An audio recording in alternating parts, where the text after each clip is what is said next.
Welcome back to the Chronicles of Kurukshetra. In our last episode, the Pandavas, having escaped the treacherous house of Lak, wandered through the forests, their identities concealed, their future uncertain. But even in the shadows, destiny was weaving its grand design, preparing a stage for a spectacle that would forever alter the course of history. Today we journey to the vibrant kingdom of Panchala, where a princess born of fire awaits a trial of love and strength. This is episode 8, the Swayamvara of Destiny. Gentle rhythmic music starts. In the radiant court of Panchala, King Draupadi, still nursing the old wound of his humiliation by Drona, sought a son-in-law mighty enough to challenge the guru of the Kuru princes. To this end, he arranged a Swayamvara, a ceremony where his daughter, the divinely beautiful Draupadi, would choose her husband. But this was no ordinary choice. A formidable test was set. A challenge so difficult that only a warrior of supreme skill and divine favor could hope to succeed.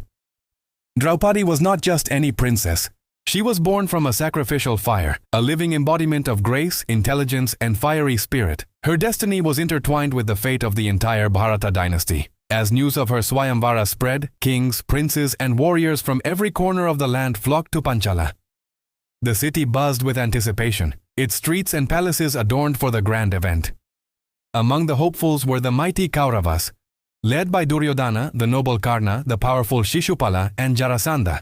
Unseen among the throngs of commoners, disguised as humble Brahmins, were the 5 Pandava brothers and their mother, Kunti, guided by fate to this very moment. The air in the grand hall was thick with tension and ambition. In the center of the arena stood a pillar, and atop it, a golden fish revolved on a wheel. Below, a vessel of water shimmered, reflecting the moving target. King Draupadi's voice boomed across the silent assembly, laying down the impossible challenge. "Behold, the great bow of Shiva! He who can string this bow and strike the eye of the fish above, seeing only its reflection in the water below, shall win the hand of my daughter, Draupadi." A wave of murmurs rippled through the crowd. The bow itself was a legendary weapon, immense and unyielding. The task was twofold. First, the brute strength to string it, and second, the sublime focus to hit a moving target using only its wavering reflection. It was a test not just of archery, but of concentration, resolve, and inner stillness.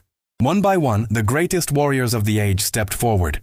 Kings renowned for their valor strained against the bow, their muscles bulging, faces contorted with effort. But the divine weapon would not yield. It mocked their pride, refusing to bend even an inch. Great rulers like Shishupala and Jarasandha, men who commanded vast armies, were humbled. They retreated in failure, their hopes dashed, their egos bruised. Duryodhana, ever arrogant, approached the bow with a confident smirk, but his strength too proved insufficient. The hall filled with the quiet shame of defeated champions. Then came Karna, the king of Anga, his golden armor gleaming. A confident silence fell over the crowd as he approached. With seemingly effortless grace, he lifted the mighty bow and, to the astonishment of all, strung it in a single fluid motion. A collective gasp echoed through the hall. He raised the bow, knocked an arrow, and took aim at the reflection. For a heart-stopping moment, victory seemed his. But just as he was about to release the arrow, Draupadi's voice, clear and firm, cut through the silence. "I will not marry a Sutaputra, the son of a charioteer." Karna froze. The word struck him harder than any arrow. A faint, painful smile touched his lips. Without a word, he unstrung the bow, laid it down, and walked away, his pride wounded far more deeply than that of the others.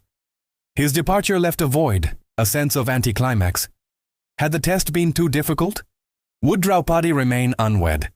The assembly was in disarray, with King Draupadi's face etched with worry and disappointment. It was in this moment of collective despair that a figure emerged from the section where the Brahmins were seated. He was young, his form humble, his demeanor calm and detached from the royal pomp around him. It was Arjuna, his divine lineage hidden beneath the simple robes of a scholar. Murmurs of disbelief and mockery spread through the royal guests. How could a poor Brahmin hope to succeed where the mightiest kings and princes had failed? Ignoring the whispers, Arjuna walked toward the bow. His steps were measured, his focus absolute. He bowed first to the divine weapon, a gesture of respect that the others, in their arrogance, had omitted. Then he lifted the bow as if it were a familiar friend. In a display of sublime grace and power, he strung it in the blink of an eye. The hall fell into a stunned silence. Even time seemed to hold its breath. Arjuna knelt, his gaze fixed not on the fish, but on its shimmering reflection in the water. The world around him faded away. There was only the arrow, the reflection, and the target. He saw nothing else, not the crowd, not the kings, not even the princess for whom he was competing. He saw only the fish's eye. With a single, focused breath, he drew the string back to his ear and released the arrow.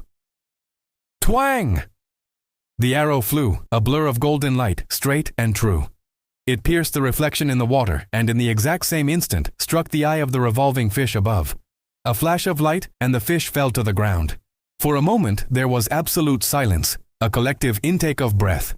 Then the hall erupted.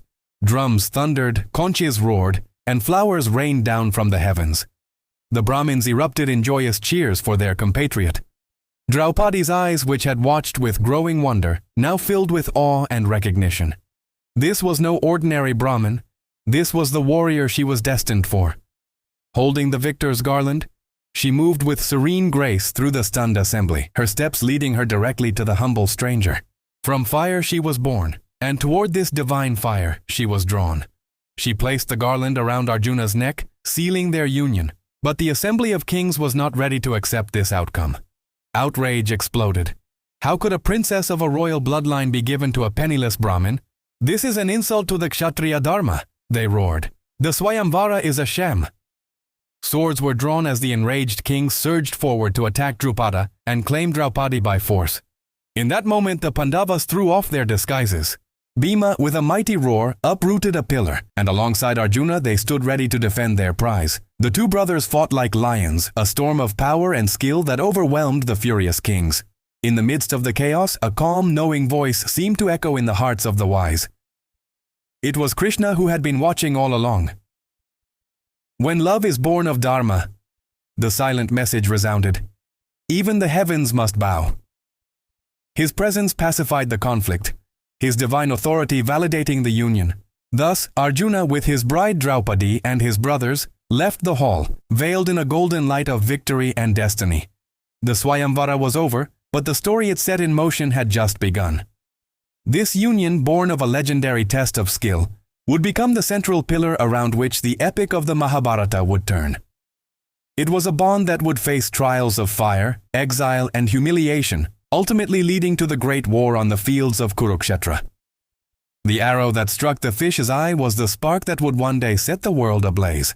Thank you for joining us for this pivotal chapter in the Chronicles of Kurukshetra. What will happen when the Pandavas bring Draupadi home to their mother Kunti? A single misunderstood phrase will lead to a choice that will bind the five brothers to one woman forever. Join us next time to witness that fateful moment. If you're enjoying our journey through this epic tale, please like this video, subscribe to the channel, and hit the notification bell so you don't miss a single episode. We'll see you next time.